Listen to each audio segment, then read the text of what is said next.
Quite honestly, Rupert, you are currently straining our friendship to the limit. George, I should only be straining it if I omitted to pay your legal bills. That reminds me. That is 6 months overdue. Oh. Well, I'll deal with that. Look, Rupert, I'm a busy solicitor. I've got a very heavy workload. Everything from a libel to a physical assault. Well, I suggest you introduce the two of them. The physical assault can then beat up the libeler. Rupert, this financier that Diana showed over the factory yesterday... Hastings? Hastings. Now, you're sure that he's really enthusiastic about backing your expansion from banister bathroom fittings to... To bathroom design, yes. He phoned last night to make the appointment for this morning. But he insisted that Diana comes along, too. For some extraordinary reason, he seems equally enthusiastic about Diana's ideas on expansion. Oh, well, that's all right, then. All right. Two huge snags, George. Number one, my darling ex-wife insists on holding on to her shares in this company. God, I must be mad to give them to her. Oh, certainly not. You were married, you were in love. And I was also drunk. Second snag is that this Mr. Hastings seems to think that Diana and I are still married. He's going to go very cold on this expansion when he discovers that the shareholding is divided between two divorced parties. Ah, but you're not divorced. The decree absolutes in 6 weeks. You are still Mr. and Mrs. Bannister. What do you mean, pretend to this Hastings that we're still married? We've been apart for 2 years. You mean you want a rehearsal? Now, look, there's no chance that your mistress is going to turn up and wreck our little scheme, is there? I do wish you'd call her Pamela. I shall call her Miss Heslop, as I did when she was your secretary. There's no chance of her turning up. No, I left her having a quick soak, which means she spends so long in the bath, her skin gets all puckered. Spends the rest of the morning covered in wrinkle remover. Well, so long as you're sure she's not going to turn up, it'll be safe to inform the staff that for today at least, you and Diana are still married. George, you sure this is the only way? Well, look, we don't want Hastings rattled, do we? Rattled? Divorced yesterday, man and wife today, I might get a little rattled myself. Good morning, Rupert. Good morning, Diana. Excuse me. Well, he didn't get out of the wrong side of my bed. No. We've been having a wee chat. Are you going to sell your shares back to Rupert? Not yet. No, this is much too exciting. Look, Diana, I have suggested to Rupert that for Mr. Hastings' peace of mind, it would be better if he knew nothing whatever about the divorce. You mean Rupert and I have to... Pretend to still be married in the first instance, yes. We don't have to fondle or anything, do we? Oh, no, nothing so daring. Or just have stars in our eyes.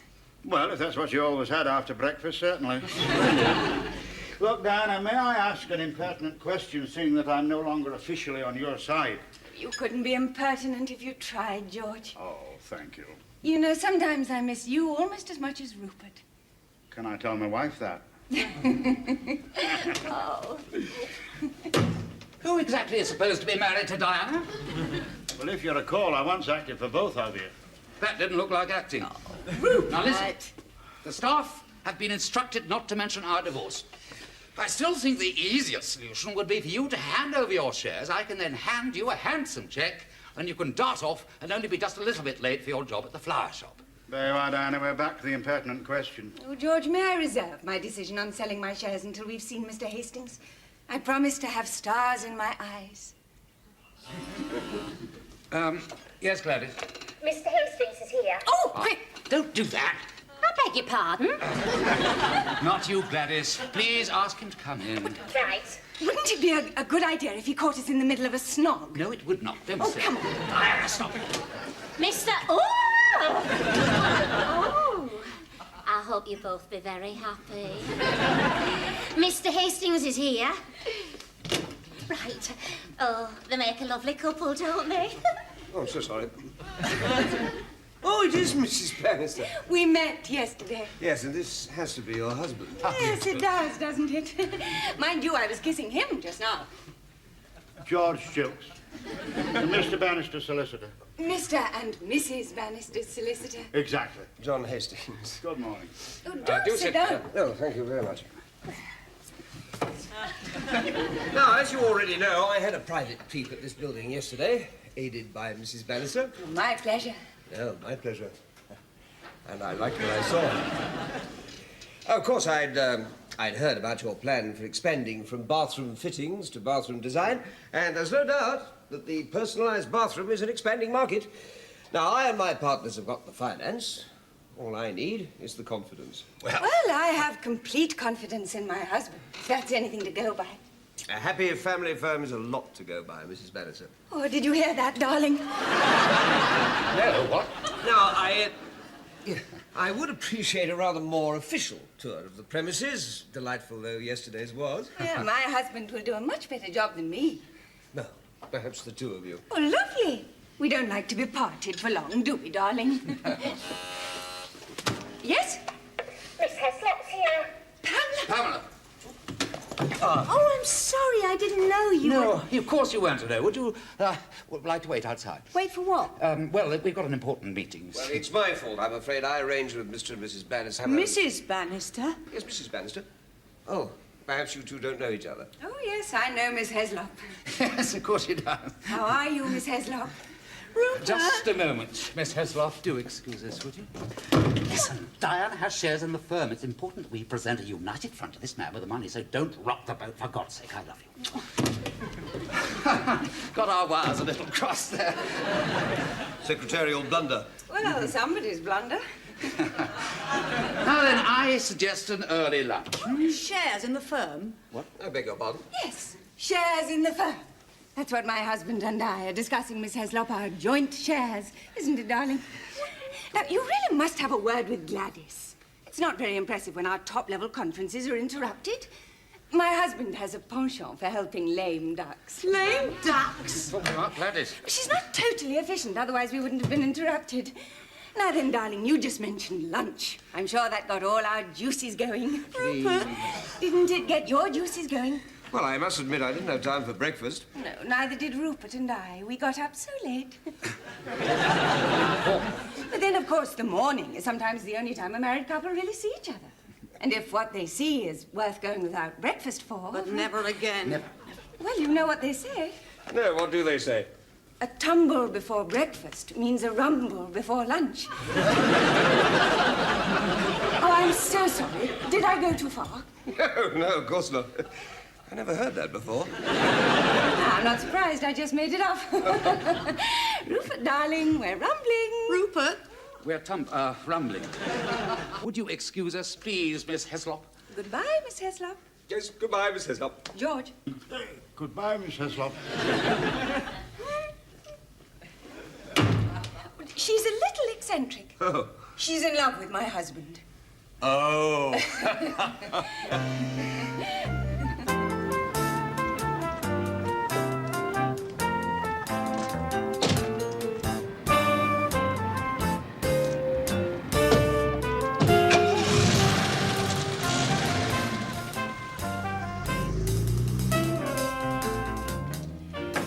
Oh, what a nice man.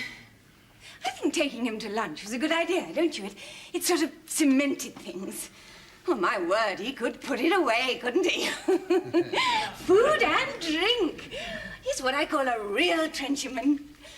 Oh, I'm sorry you didn't have much of an appetite, darling. Diana, you could stop this darling bit now. The day's been quite sufficiently embarrassing. Embarrassing? It was a success.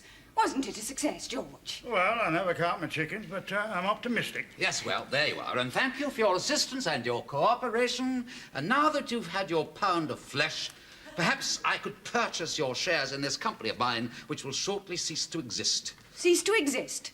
It's expanding. No, I'm starting a new company, one in which you won't have any shares. Though I'm sure we shall always have your goodwill. You're going to have more than my goodwill. Mm-hmm. Rupert, you're going to have me on the board. These last 2 days have given me a definite appetite for the business world. I won't be a nuisance, I promise you. I'll keep on my job at the florist's, but I'm certain that I could make the occasional contribution from the feminine angle. I mean, women spend more time in the bath than men, especially in the case of someone like Rupert, who can shave, shower, and spend a penny in 5 minutes flat. Oh, I'm sorry, darling. No, sorry, darling. You said I mustn't say, darling. Sorry, darling. You know, Diana, even if a new company is formed, you'll still have to relinquish your shares in the old one. Oh, fine, I'll have a piece of the new one. That should cheer you up, Rupert. You can give your checkbook back to the moths now. Diana, at the risk of seeming ungracious... I won't change my mind. If you two try and make me, I'll tell Mr. Hastings that we're divorced. Oh, I only want a tiny piece. Less than my old shares are worth, if you like. Compensation for the loss of a husband. You certainly add a new meaning to that quote about a woman scorned, Diana. You mean the one hell hath no fury like? Yes. Yes, well, hell's fury hath abated now. So perhaps you're left with a little bit of heaven instead. Don't throw it. Why not? I gave it to you. Oh, you must admit she did play a part with Hastings. What? If you were divorced, how would you like it if your ex-wife kept batting her eyelids and calling you darling? Well, I'm married and I still don't get that. Look, she did promise she'd not interfere. What? She'd be running in and out of here every day with crazy ideas for twin showers or underarm razor sockets. It seems to me that the biggest threat is Pamela. Pamela, oh, God. Look, she broke up your marriage. You've been living with her on and off for 2 years. And she's only just discovered that Diana's got an interest in the firm. You better bone up on that new deal women have got instead of breach of promise. Ah, palimony. I will. I'll also check the legal details of grievous bodily harm. Pamela? Darling, it's Rupert. I know it's Rupert, though I could have been excused for having forgotten. Dinner with your ex-wife the night before last on our engagement party. Yes, now I can explain to you that I was trying to get her shares And off. today you took her to lunch. Well, it's only a very little lunch. She'd hardly ate a thing, and George and Mr. Hastings were there. The fact that you were protected against public rape gives me no satisfaction, Rupert.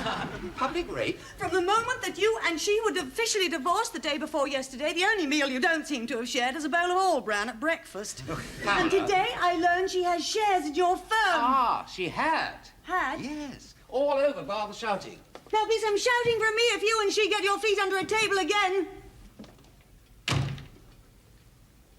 Do I get some shares, then? What? Well, in 6 weeks' time, after the absolute. And what about our engagement party? What? Ah, yeah. Dinner tonight? Tonight, yes. Oh, thank you, darling. I can't tell you how anxious I was starting to be. It's all over now. If only you told me. Well, I didn't want to worry your little head. It's just us from now on, then. Just us.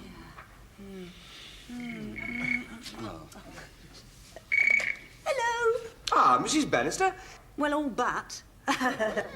No, I mean that Mr. Bannister and I will be getting married when his decree absolute comes through. Who is that? Who's speaking, please? It's Mr. Hastings. Hastings. He's got a nice voice. Sounds familiar. Do I know him? Pam, would you like to make me some coffee, please? Oh, no drink? No, you're saving yourself up for tonight, aren't you? Hello? Fault on the line. Sorry. Oh, Mr. Bannister. I must confess to being a bit confused. Oh, would you excuse me? Sorry.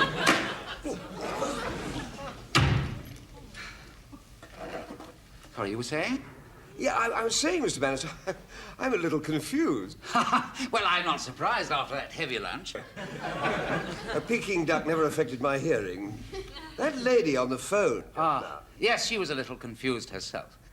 Yes, well, she didn't sound a bit confused to me. She stated quite categorically that you had a decree absolute on the horizon. But you were heavily married at the heavy luncheon. Yes, I'm afraid I have to confess we have been guilty of a little deception. Not total. I mean, you did meet Mrs. Bannister, whom I divorced 2 days ago. Good Lord. She has shares in the company, you see, and we wanted to present you with a united front. Ah, I see. And the lady who answered the phone just now... Ah, was the eccentric one. According to your ex-wife. Yes, it was Pamela. Yes, Miss Hez thing. Lop. Yes. Yeah, no wonder she was looking a bit puce in your office. I'm sorry. No, I'm sorry. No, don't be my dear chap. I'm a man of the world. I've been divorced myself. I must say, I I wish I'd known the true status of Mrs. Bannister at lunchtime. She and I could have been playing footsie under the Peking duck. How can I help you, Mr. Hastings? Oh, well... sorry. Well, you see, actually, as you know, I'm a member of a consortium, and my principal partner, Mr. Kelsey Smith, would like to meet you tomorrow morning, about 10. Would that be all right? Yes, fine. Yes, and if I might suggest, no harem. He's a deeply religious man, dedicated to the one man, one woman, one marriage principle. Never been married himself, which is why he doesn't know what he's talking about. Mr. Kelsey Smith, thanks for the warning. Well, we'll see you tomorrow, then. Yeah? Do you think I might have the phone number of the first Mrs. Bannister? My wife's phone number? Yes, just a spot of supper. If she can fit it in after that lunch. She's a real trencher woman, isn't she? Yes, well, I'm not sure that I can find it. 9940092. Lord, was that you? No. See you tomorrow. Goodbye. Someone after Diana? Well, why not? We're going to have fun tonight, aren't we? Our engagement party. Ah. And not Gino's, I think. No, I know it used to be your special place with Diana. Well, what was that other super place? La Rive. La Rive, that's it. Oh, I can taste that fish soup now, all that garlic. That fillet of beef. And sole marnière. And the chocolate too. Oh, really? Stop me a moment. I'll pour the coffee. Hello? Hello, Rupert, it's Diana. Is the coast clear? No, the coast is fog-bound. Oh, dear. It's the office. They work you too hard. I'm afraid I shall have to check that in my briefcase. Poor thing. Would you hold on, please? Oh.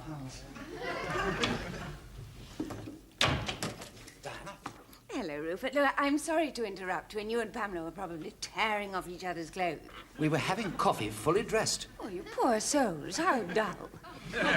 Anyway, look, I've just had a call from Mr. Hastings. He's been quick. And some damned idiots told him we're not married. And on top of that, he wants to take me out to dinner, and, well, without judging him too hastily, I fancied I could hear his lips frothing. Well, I hope you turned him down. He looks the Don Juan type to me. Yes, well, that's nothing to do with you now, is it? Well, no, of course not, but I wouldn't like to think of... It's for Queen and country, Rupert. No, it's for Bannister bathroom fittings, and that's not worth your... Abandoning my... Please. Come to think of it, I shouldn't mind. Since you left me, I've only had 2 nights with an alcoholic actor and 1 with a Samaritan who'd come to the wrong place.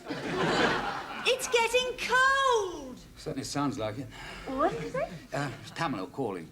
Oh, well, look, don't you worry about it, Rupert. Mr. Hastings and I will work it out. Now, look here, Diana. Well, old thing. Diana, don't...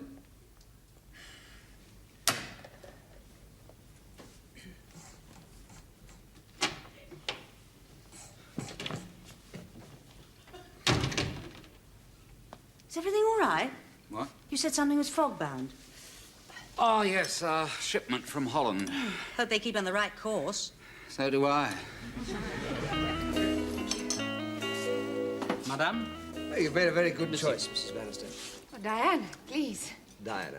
Un aperitif, Mrs. Bannister. Dry martini, please. And the same for me. Oui, monsieur. They seem to know you very well here. Is this a special place? Well, it's our second special place. Gino's was our special. Your very special place. Well, I can understand how things have come flooding back. Flooding back, yes. Of course, you know, some people have the theory that after a bereavement or a divorce, one shouldn't avoid the special places because it's only by facing them that you can stop them becoming so important in your memories. I think we'll make this our place, darling, in future instead of Gino's. I mean, Gino's was marvellous, but somehow... Darling, there.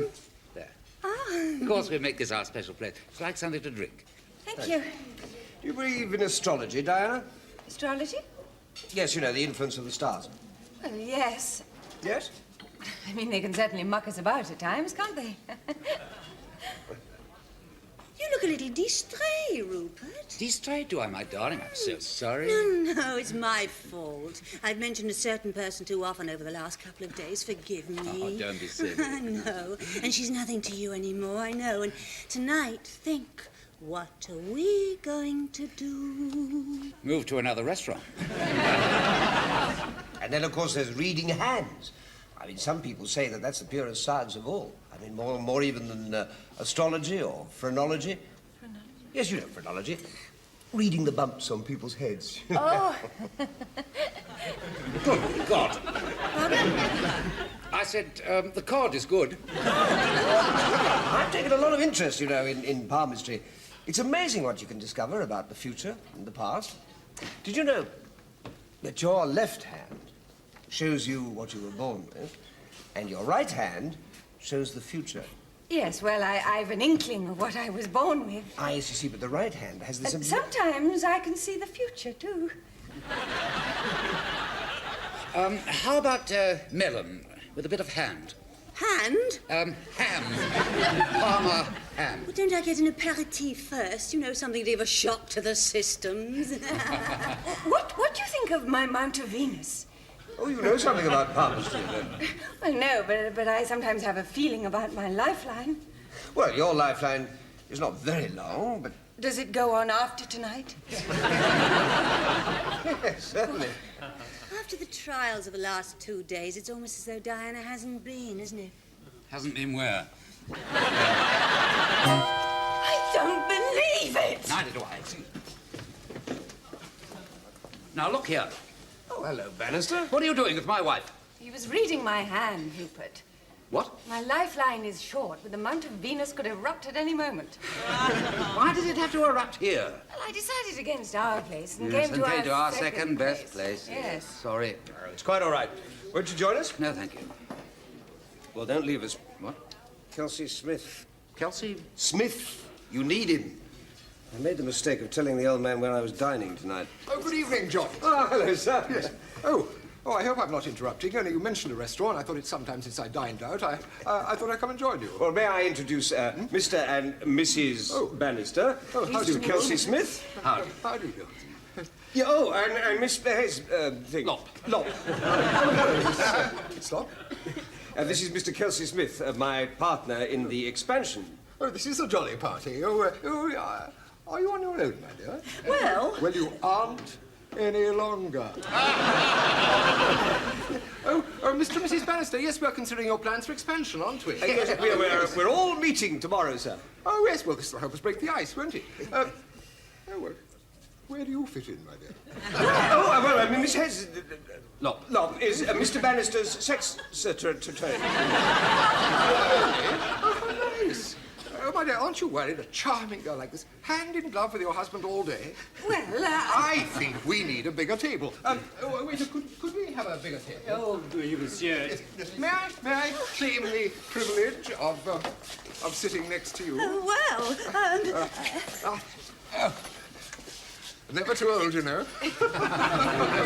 oh, my word, this is a jolly party. What? Oh. Oh, how long have you and your wife been married? Well... Oh, never matter. You're still together, that's the main thing. Don't treat marriage like a bit of paper to be torn up. I'm sure you believe in marriage, my dear.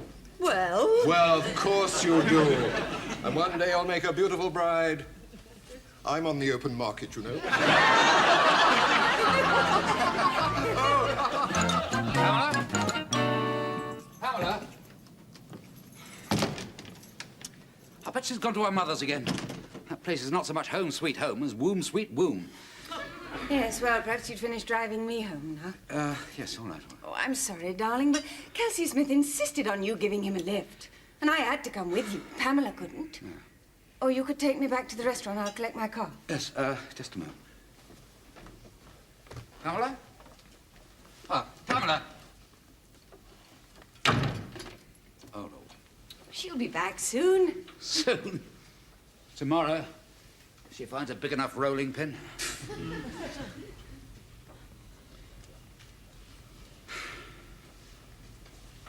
Is there anything I can do? Ring her? Ring her mother? Good grief. Okay, well, let's go. Oh, thanks anyway for coming to my rescue. With Mr. Hastings before Kelsey Smith arrived. You may be a bloody liar, Rupert, but you always were a gent. What are you talking about? When I saw that creep manhandling you, how was I to know he was into his gypsy petulengro act? You defended my honor. Don't be so silly. If he'd been my wife, my ex-wife, or a complete stranger. You'd have jumped into your chain mail. Well, thanks anyway. Oh, our keys. Your keys. I never did let you have them back. Ah, no, it's all right. I didn't have the locks changed. Oh, good. Right, well, my place or the restaurant? Sounds like an invitation. Diana, you're looking very good tonight. Put it down to divorced life. That meal was like old times. Apart from Pamela's brave attempt at avoiding internal combustion. Poor Pam. Diana, look, if things didn't work out between me and Pamela... Well, they will. No, if they didn't, I was wondering... It's the drink talking. No, it's me talking. We've only had the decree nisi. We are still married. We are for the next 6 weeks. Take me home, will you, Rupert? Diana, you could save me a drive. Stay the night here. Separate rooms, of course. And, in the morning, I could drive you to the restaurant to pick up your car. Which means, we could have a nightcap. What do you think? Oh, Rupert. Mr. Hastings persuaded me not to go to Mother's, but I had every intention of going. Oh, and I wish you had. It would have served Rupert right. Do you know, he ruined my evening with that nice man and not a word of apology. Oh, all right, we were forced into an unfortunate corner. But instead of taking me home, he insists on calling here first to see if you're home, and then suggests that I go home in a taxi. Well, I'd prefer a taxi. A divorce is a divorce, and he plays no part in my life now. And I can certainly take care of myself, thank you, Rupert. And Pamela, think yourself lucky that you've a man to take care of you. Diana. You've forgotten your keys. What? Oh, thank you.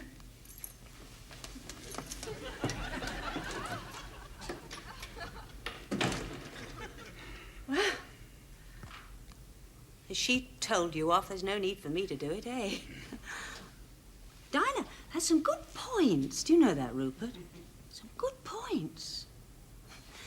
I sometimes wonder why you ever left her.